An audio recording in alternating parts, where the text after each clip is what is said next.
Welcome back, friends. We have seen notation to express entity with different attributes.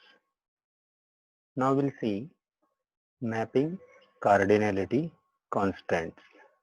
Constants are nothing but those are conditions. For example, I want my database should have 8 attributes. So this is my condition, that is constant. So mapping cardinality constant. Here we express the number of entities to which another entity can be associated via a relationship set. So in mapping cardinality, we express the number of entities to which another entity can be associated via a relationship set. This is most useful in describing binary relationship sets. Binary relationship set we have seen is nothing but it is the relationship set present between two entities. For a binary relationship set, the mapping cardinality must be one of the following types. So there are 4 basic mapping cardinalities available, and that is one to one, one to many to one, and many to many.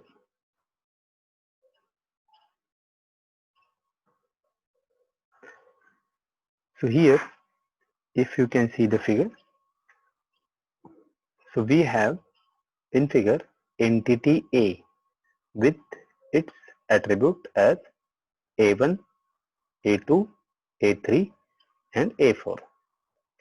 So there are 4 attributes of relation A or entity A. Also, we do have entity B, relation B. Entity B have B1 attribute, B2 attribute and B3 attribute. So we have B entity with 3 attributes, B1, B2, B3. Now, from A1 entity, there is a connection to B1. It indicates that A1 attribute of A entity is associated with B1 attribute of B entity. A2 attribute of A entity is having association or is associated with B2 attribute of B relation or B entity, and A3 attribute of A entity is having association with B3 attribute of B entity, and A4 don't have any association. So this type of association where single attribute of one entity is associated with only single attribute of another entity is called as a one-to-one mapping cardinality constant. Some elements in entity A and B may not be mapped to any entities in other sets. That is possible. Now we'll see second mapping cardinality, that is one to many. In one to many, if you see the figure, A entity having attributes A1, A2 and A3. So A entity have 3 attributes and B entity is having B1, B2, B3, B4 and B5 attributes. A1 is having associated with B2 of B entity. Also A1 of A entity is associated with B1 of B entity. A2 attribute of A entity is associated with B3 entity of B3 attribute of B entity. Also A2 is associated with B4 attribute of B entity. So it is also associated with B3, B4 more than 1. And A3 attribute of A entity is associated with B5 attribute of entity B, only 1. So in where the attribute is associated with one or more than one in attribute of another entity, then this type of cardinality is called as one-to-many. So A1 of A entity is associated with two attributes of B. B1, B2 are not associated with other, only with A1. Even B3 and B4 of entity B, attributes of entity B are associated only with A2 attribute of A entity, only one. So from A, 1, and for B, there are more than one, that is one-to-many mapping cardinality. So we have seen example of A1. First is one-to-one mapping cardinality, and second is one-to-many mapping cardinality.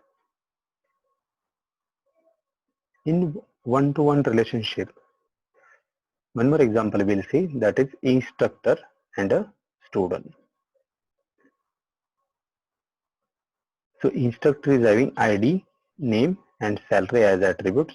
Student is having ID, name and total credits are attributes. And there is a relationship set present advisor between instructor and student. Now we express cardinality constraints by drawing either a directed line signifying 1, or an undirected line.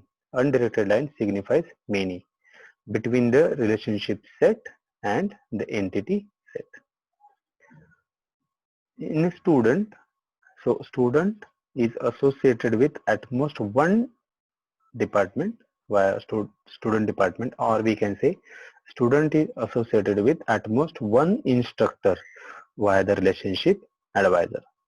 So for single student, single instructor. This indicates as a directed line. So you can say advisor and instructor.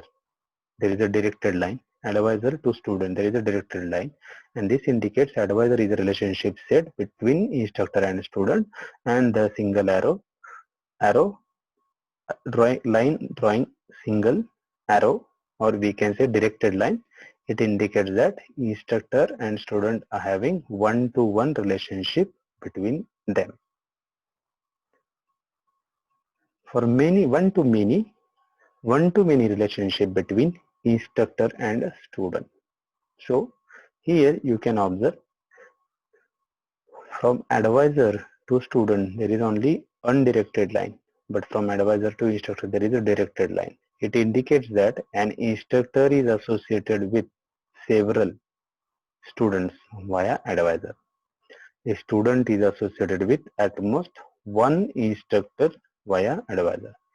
So one instructor can advise more than one student, but one student is supposed to take advice from single instructor. That is simple. So this is how we can represent one-to-many relationship or one-to-one relationship using ER diagrams and cardinality constraint. Directed arrow indicates one, undirected arrow indicates many.